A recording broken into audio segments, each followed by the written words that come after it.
Hi again, good day, and see you for my other presentation. Still on the topic of the research methodology. As I recall, I already done with the thesis itself, with the methods of research. When we see here, on the first time, I let you know the different formats of the research on how it will go. We started from chapter 1, as I mentioned about the background of the study. So I let you know when you can start with your research. And I am pretty sure that on this time, you have already in mind what title you will put, what title you will going to study, because you cannot continue and proceed without the title, without the topic, I should say. Then, repeat and repeat again, you have to start with your making the statement of the problem. In statement of the problem, make sure it is synchronized with the title of the topic. Afterwards, you do with the questionnaires. I explained to you already what is this so-called questionnaires, and I make it a point in detail, you know what it is. Okay? After the chapter 1 done, I told you also, and I teach you how to make the chapter 2.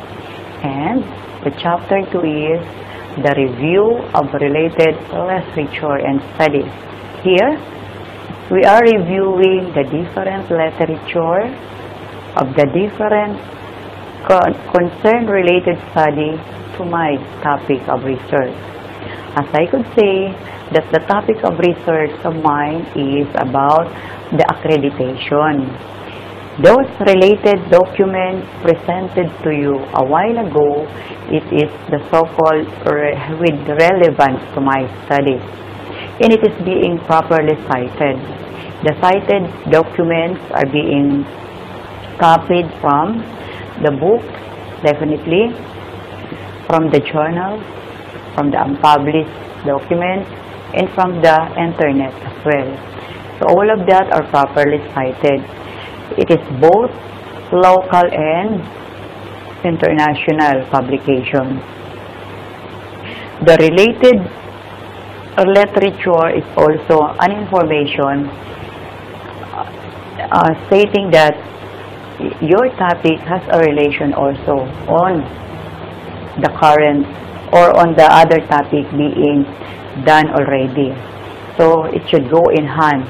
And to make it a point, when we say about a review of related literature and studies, 1/4 of the research is concerned with the related study.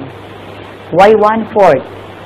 Because the more information you get from other studies, it is very much valid. In other words, you read more. You read more, and it helps to your studies. It is on the chapter 3. On the chapter 4, it is on the chapter 2. On the chapter 3, we go on with the research methodology, on how the research will be go on and how it goes in a short period of time. You could create now your methods of research, the different instruments that you will do, and how you will conduct the studies. It also includes the limitation of the studies, where you can get that. Who are they? Who are your respondents, by the way? Then, after that, you have to give the questionnaires to the respondents, so that the chapter 4 will come with it. The chapter 4 is the presentation. Or what you will present? You will present the different tables. The tables which has the tabulation of whatever research topic have you done. And if after the presentation, you analyze it. You analyze it, what is, as I showed to you before, the different topics. It is in the table presented. There is an analysis, and on the lower part of that is the interpretation. When you say about interpretation, what you will do with that.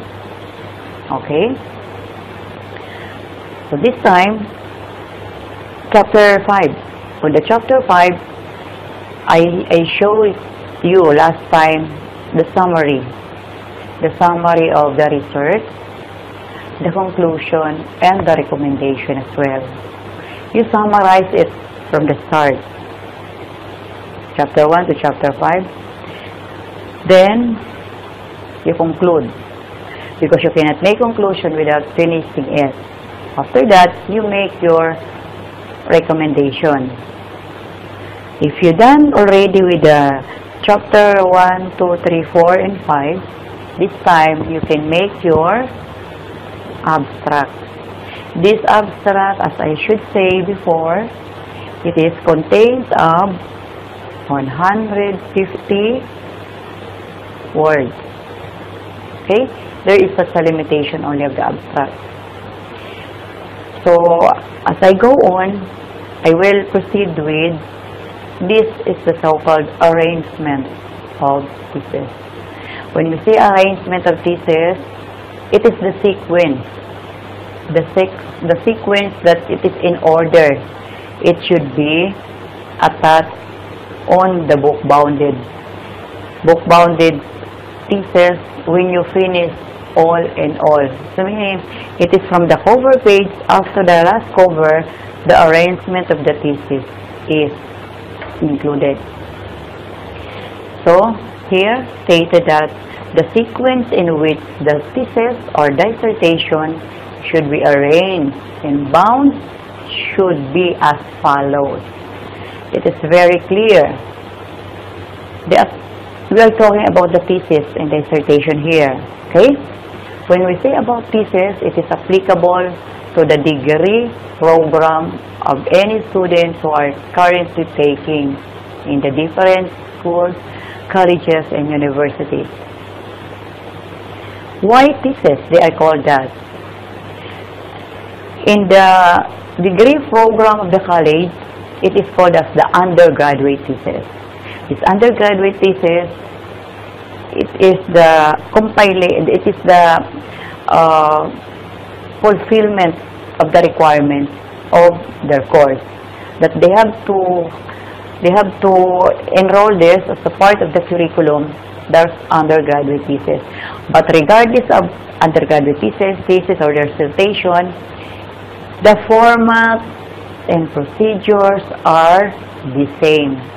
Okay? So, I repeat, undergraduate thesis is for college students. Then, when the word thesis, it is intended for the masteral students. The masteral students, those who are finished already with the college courses. In master's degree, it is being offered on the methodology of research if the student is about to graduate with a master's degree. Then, in dissertation, this is so-called intended only for the college student. No, I'm sorry, for the doctoral degree students. Why dissertation? Dissertation, doctoral, it is the highest degree in education. So, you cannot proceed and go on with the dissertation of the doctoral unless otherwise you did not finish yet the thesis.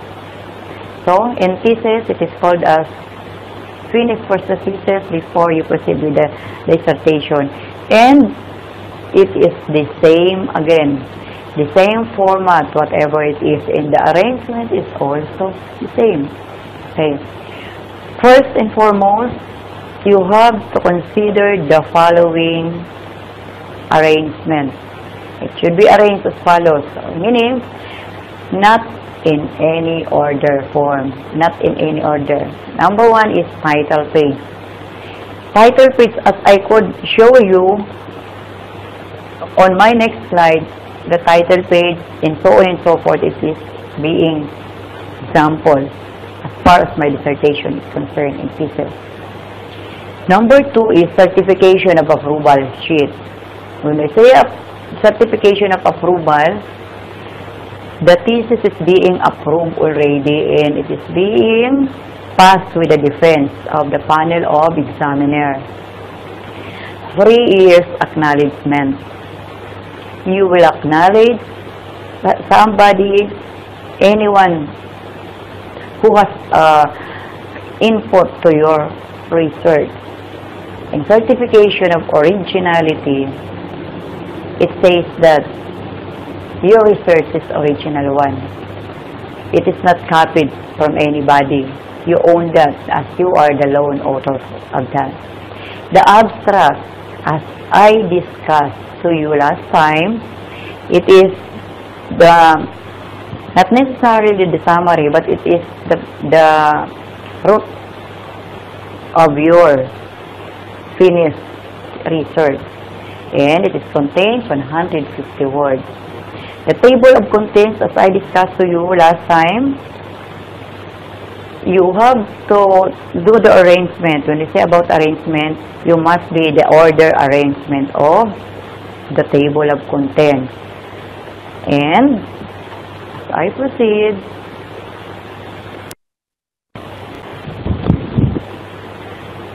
on the number 7, I should give you an example or also of the list of tables. This list of tables, it means if how many tables you have a table of contents stated that the list of the different tables. There are columns. The first column is the table. Say number 1, 2. Then on the next column is the description. Table 1 is what? Distribution of students and so on. On the last column, because it is on the third column, it is the page. What page I could see that particular table. So if how many tables you have to include that all in the list of the tables. Okay? After the table, it is the list of figures. In list of figures, also, it's different from tables. If you have the diagram, if you have the graph, it is included as figure. I myself, it is only one figure, which is the paradigm of the study. It's called as the conceptual framework. It is my only figure. If you arrive with 2 figures, no problem, as long as you have to state that. Okay? On the next arrangement, all on the number 9 is, it is the only time that you will start with the chapter. So meaning, you will start formally chapter 1, and you have to include what is the title of this chapter 1. In the chapter 1 includes the problem and its background. Okay? When we say about the problem and its background, start with not necessarily attach the sequence again. Follows the introduction of your studies, the background of your studies. I mentioned to you about the conceptual framework. The conceptual framework, which is a diagram, which is a figure that you could follow. I have an example already. It is shown in my previous presentation. It is indicated. The first column says about the input. That input is the independent variable such as the profile of the studies or the profile of the respondents, the identity of the respondents. And the next column of that is the intervening variable as the dependent variable or the process. So the process, what you will do in order to come out with the last figure which is called as the output. What is the output after you conduct the studies? So, it is called as the conceptual framework. It is very clear. Following next is statement of the problem. You know, it is important. Why? If you have the topic already, that topic should create a problem. If you can't make it, if you do not put problem, we will not talk about research. Why? Because no problem at all. It should be has a problem so that we could go and proceed with this research. Okay? Following next after that is the hypothesis. This hypothesis is optional, if any. It is on a quotation basis that you cannot, it is up to the researchers if they want to make a hypothesis or not. But when you say about hypothesis, it is a tentative answers. Tentative answers is only no significance regardless of what is the result is. Okay? After that is the scope and limitation. The scope and limitation being shown to you already. Significance of the study. Who will benefit the study? And the definition of terms. This definition of terms, you will define it by means of what? By means of operational definition. Not totally get from the dictionary, from the Webster, from the Google, but it's your own definition relevant to the study or operational definition, so I should say. Okay, on the next is sequence, chapter 2. Review of related literature in studies. I told you, the foreign literature is important. The local literature, the foreign studies, and the local studies. All of this has a relation with your research. Whatever your topic is, it has a related studies. And on the last part of the chapter 2, you put your synthesis. Your synthesis or your relevance to the study on how it is related to you, their studies. Okay? On the next sequence is the chapter 3. As I mentioned about the chapter 3, the research methodology. And research methodology, we come out with research method. What will you do now? What method you want to use? It is indicated in my example of my research, the methodology of research that you will follow. After that, the population in sample size. This population in sample size, you have to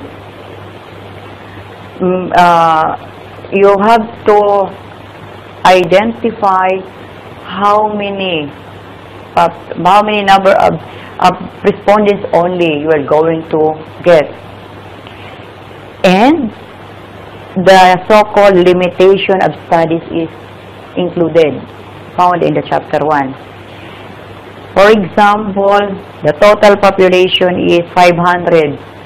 Out of 500, how many will be your sample, your respondents?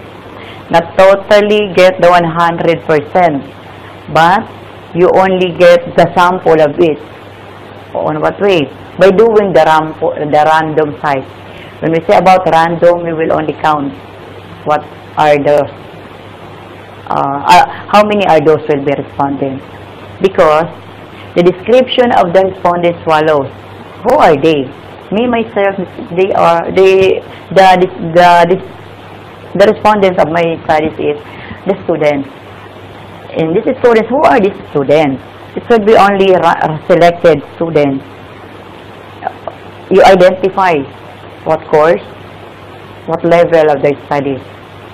The research instrument, what you are going to do, how to compute it. In this time, with the help of the statistician is important because they are the one who will compute it for you as your research instrument. The data gathering procedure, how will you gather it? How will you get that? Then the statistical treatment, it to be treated by your statistician.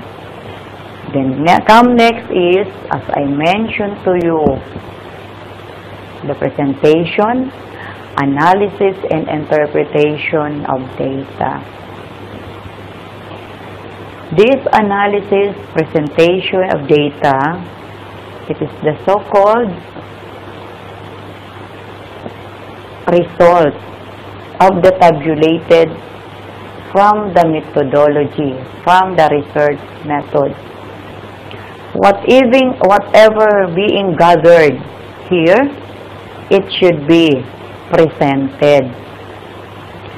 So, after you give the questionnaires, because in chapter 3, after you finish the chapter 3, you can start making distribution or giving to any respondents your questionnaires, because after distributing it, you collide it, you segregate, you tabulate, you tally, and on the chapter 4, you will present that.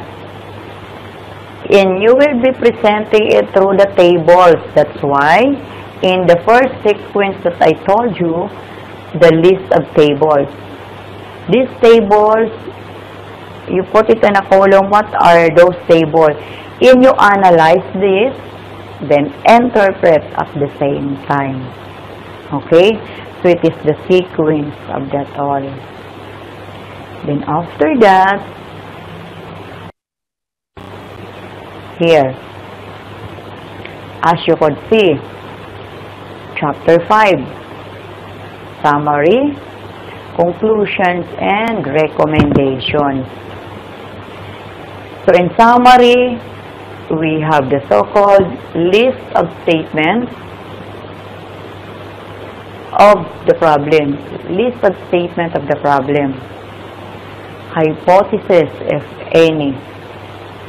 Research method and sampling designs. Instruments and statistical tools used. In this way, as I mentioned about the hypothesis, you may include or you may not, because it is only a tentative answer. There is no significant relevance. So you will only summarize the list of the problems. What are those problems? Okay? The findings. After the summary, what is the findings? When we say about finding, it is the result. As you could see, it is being tabulated, analyzed, and presented. You could know what is the findings now.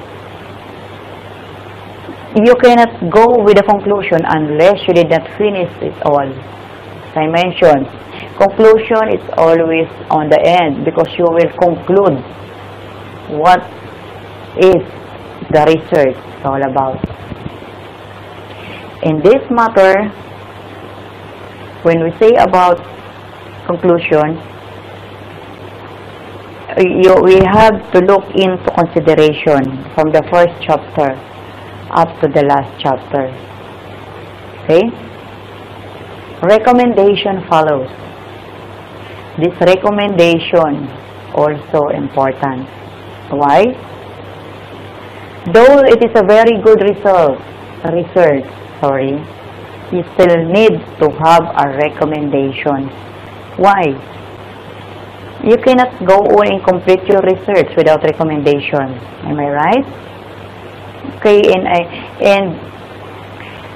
as I could say, we almost finished with the research. Now, the presentation that I will be telling you, I will be showing it to you, I will be explaining to you, it is the sequence and the attachment at the same time. Okay? On the next sequence. In this next sequence, the so-called bibliography. This bibliography includes the books. What are the books that you use? On my next presentation, I will be showing it to you. Example of the books that I need. The journals. I'm mentioning about including the monographs in other research publications. The periodicals. This periodicals is also needed because you have to base that from the local and from the foreign periodicals. Unpublished thesis and dissertation. These unpublished thesis and dissertation are being found in your library. Why found in your library? And most of the schools or all schools has a library, of course. And there are theses being presented in the library as well as with the dissertation. Thesis for the master's degree and dissertation for the doctoral degree. And then last, references, the online sources. With the help of our new technology of today, we could make the online sources immediately. But it should be properly cited. Why properly cited? You cannot go on without reference. And you could not simply make it a point that it's only certain name of the reference. It should be complete reference. Okay? The appendices this time. When we say appendices, it is the sequence after the bibliography. After. Here are the questionnaires. As I mentioned about the questionnaires, I explained it to you a while ago with cover letter attached. Why cover letter? You cannot go directly to any respondent without a letter indicating that you want to conduct study. So this letter is the request to conduct a survey. You are asking permission because if ever that the respondents or any head of the organization do not like you to enter in their premises, you can, because it is not necessarily their obligation to accommodate you. That's why the letter to respondents in order to conduct a survey is also considered. Before you go that, you have to ask also letter from your dean that they are make a permission for you to go and proceed with your questionnaires distribution and giving it to the different respondents. Documents, memoranda, data, figures, if any. The documents and memoranda, data, and figures, if any, attached. So you will be showing any documents or proof that you want to conduct a study to them. The last on the arrangement of thesis is the curriculum vitae. This curriculum vitae, I will be showing it to you myself. Curriculum vitae, CV in other words, on how I am confident and could conduct a research or teach a research, because the curriculum vitae says that the capacity of the researchers to make a research, and hope you understand that. Okay? Oh yes. Here, This is the cover page. The cover page, it is being posted, it is being on the first sequence that I could say you. On the upper, it is always centered. The title of the study. The title of the studies, as far my studies is concerned, student satisfaction on the services of College of Business Administration of UPSSD Molino Campus, a basis for improving the student service area for PACOCOA accreditation. As I said, whatever your title is, you must put that at the center. This time, this cover page or the title page is always centered. So, and it should be in a darker letter, bold letters. You make a spaces. You write a dissertation presented. I myself, a dissertation, because as a doctoral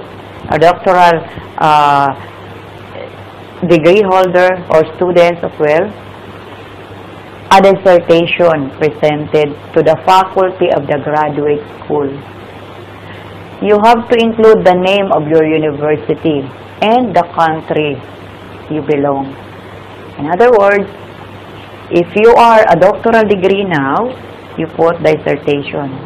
But if you are a master's degree, you put thesis. Okay? So becomes a thesis presented to the faculty of the graduate school, name of your university in your country that you belong. Another space for that. In partial fulfillment of the requirements for the degree. So my degree is Doctor of Management Science. So how about you? What degree are you taking? Some they have the PhD or the Doctor of Philosophy, or some they have the Doctor of Business Administration. There are other degrees that you have to put it. Then, why partial fulfillment? Because it's only partial, because there are other subjects that you have to comply. Okay? Other spaces also by the name of student. Who is the student? Your name. And it should be in bold letters also. And it should be capitalized. You have to emphasize your name. Why? Because you are the author. In date, when was the time of the accomplishment of this? It should rather you put it September, like today, September 2014. Okay? And take note that you have to consider this font size. Note, use Arial font in the word 12 as the size. And the title, however, should be 14. And for the title should be 14. And the author should be bold. Okay, as I could see here. These are the title, it should be 14. My name, it should be 14, and it is a bold letter. Okay? I hope you understand.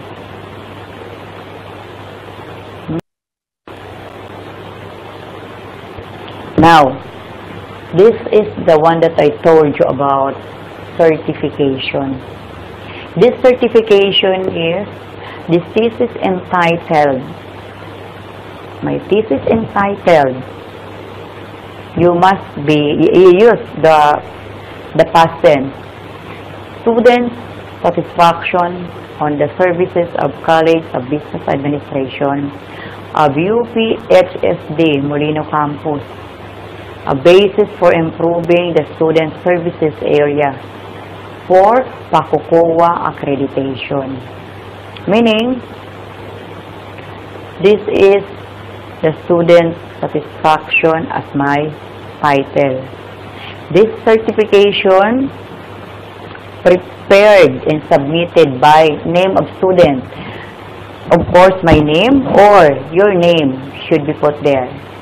In partial fulfillment of the requirements, for the degree or what is your course, as I should say, has been examined and recommended for oral examination.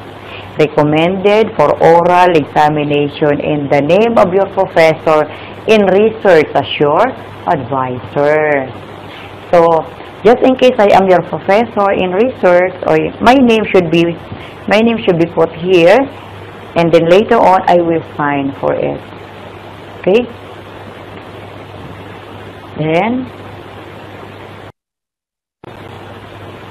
this is the approval. The approval that's approved by the panel of examiners on oral examination. You have to put the date. Example, the date is today. Whatever the date of your oral examination, it should be put here and indicate here.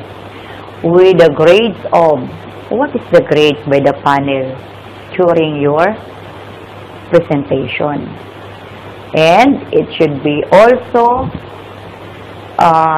signed by the professors, whoever is the chair, whoever, I am referring to the chairman of the examination committee. And there are a panel which is 2 professors that they would sit and ask questions to you also. And the name of the professors always written in capital letters, all. You have right if they are a doctor, they are a professor, or who are they. It should be put here. And you have to sign. The one who will sign for it is the one who is being written the name. And accepted in partial fulfillment of the requirements for the degree and what course? In the name of the department chair, or maybe the name of the dean, or maybe the name of your department chairman, or any higher officer in the school, in the college. So, they will sign for it. And after that, here, as you could see here, advisor acceptance sheet. The name of myself is Professor Marilu V. Lieno. I am the advisor. If ever I will be your advisor, I will accept that and I will sign above my name. And it goes this way. Hereby accept the proponent. I am referring to the name of the researcher or the student, or I am referring to your name. You have to write your name here as the proponents of this study, as the researcher of this study. Okay? And after that, you have to make it a point that there are spaces, and make sure that you have to follow my format. As thesis advices for the study. So, as their thesis advisor for the study, and the title of the study should be written as this way. Student satisfaction on the services of College of Business Administration of UPSSD Molino Campus, a basis for improving the student service area, PACOCOA accreditation. So, do not forget the title always included. For school year, what school year are currently enrolled youth? So, the current school year for today is 2014-2015 because it covers the early next year. Conform, the name of professors, myself, should be written there, and on that sign, on that line above, I have to put my signature. In this case, if there is no signatures, it is invalid. Though you write my name, or though you write any name of any professor or any advisors, it is not valid unless it is not signed by the person concerned. So in this matter, you will have to ask the person that they accept as your advisors, and they will sign it personally before you go and proceed with your research. Okay? Then, here, as I mentioning to you, the title approval sheet. I told you before that you have to make it a point that you have 3 titles all, not only 1 title. My question is, why 3 titles? You could make that also 1, but 3. Because if you have the 3 titles with you, there are selections.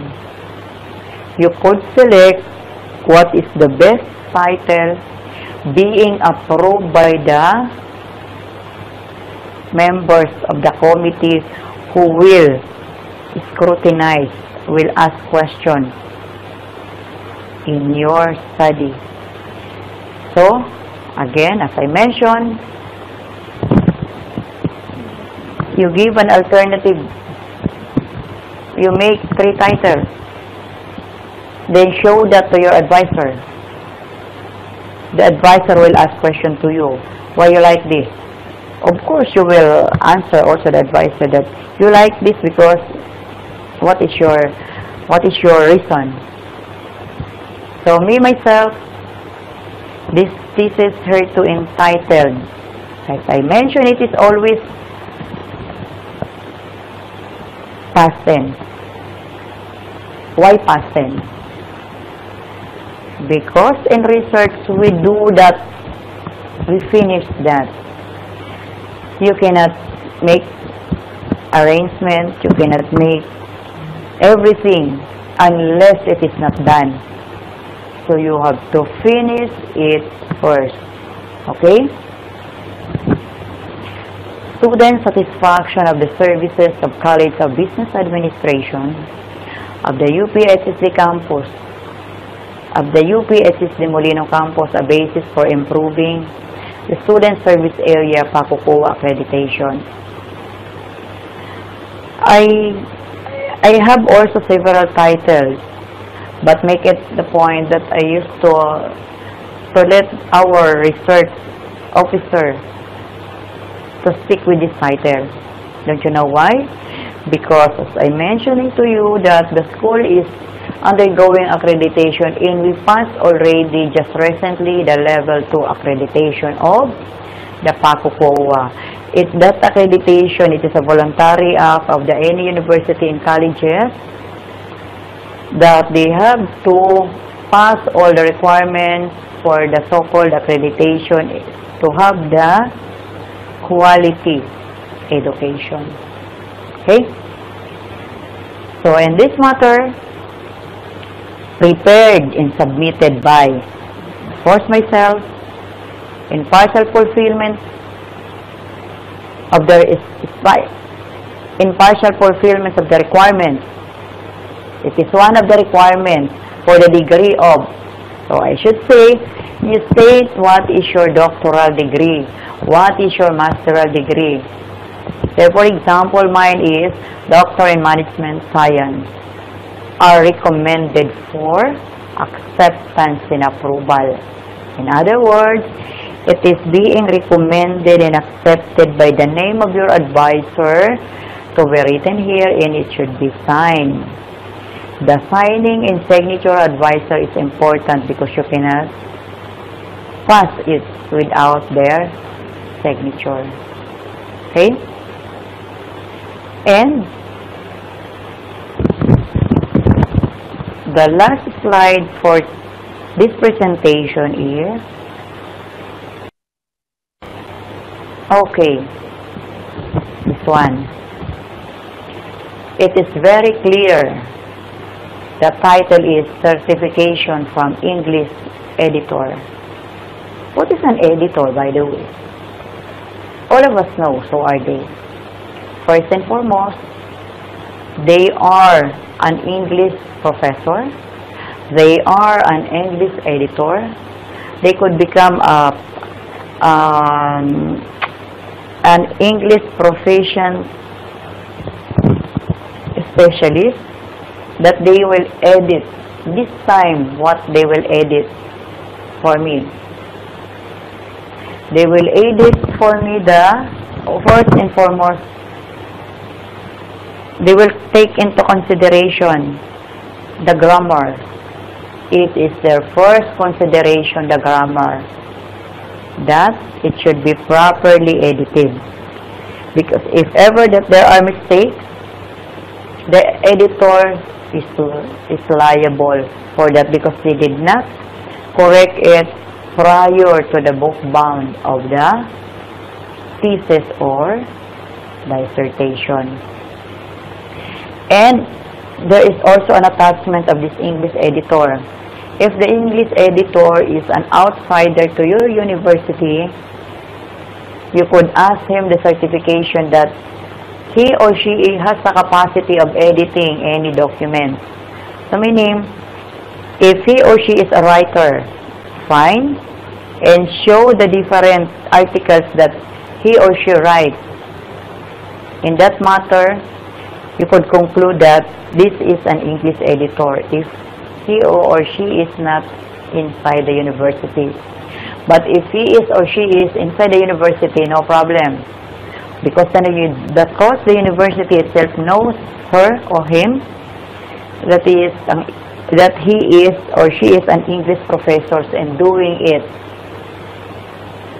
the English editor way.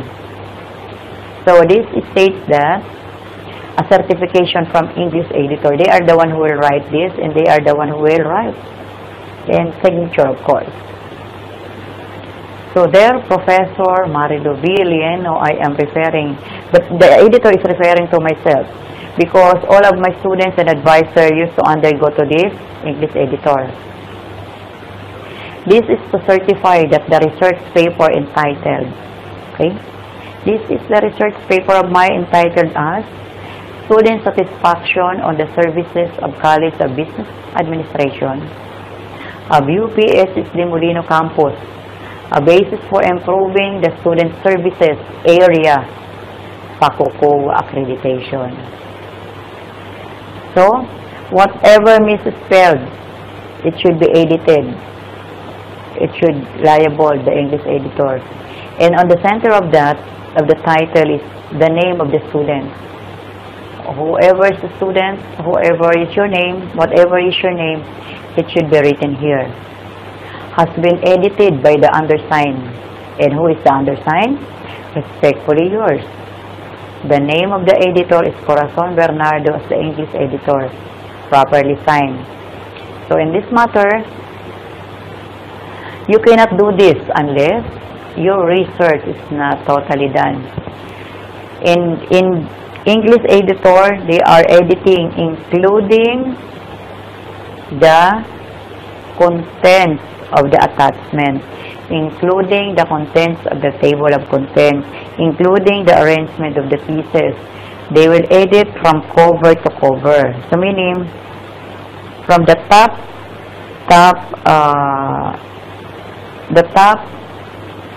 bounded, not necessarily bounded for, from the top cover page of your research up to the last pages of attachment, it should be seen, it should be edited by the English editor.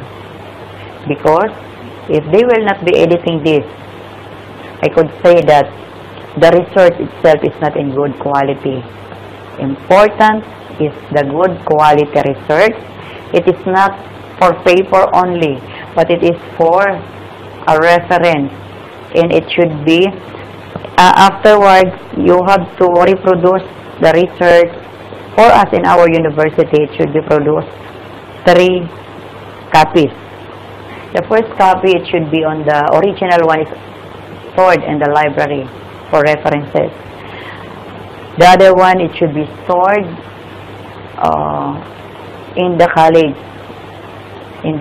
of the concern, your college, of course, to your course.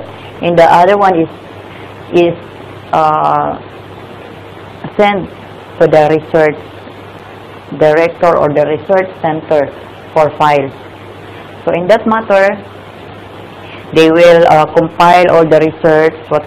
For every semester, there is a compilation of the research of the students that you could show that it is being passed and approved. So, if you pass this and you have this and you have the book-bound form, you yourself could say that you are fulfilled. You are an author already. You make your own research. And then, once and for all, I am congratulating everybody and happy doing of what research you want to get into. So, after my presentation of this, I have other presentation that you have to be guided on what it is being presented. Okay? As I said, so see you again next presentation of mine. Okay?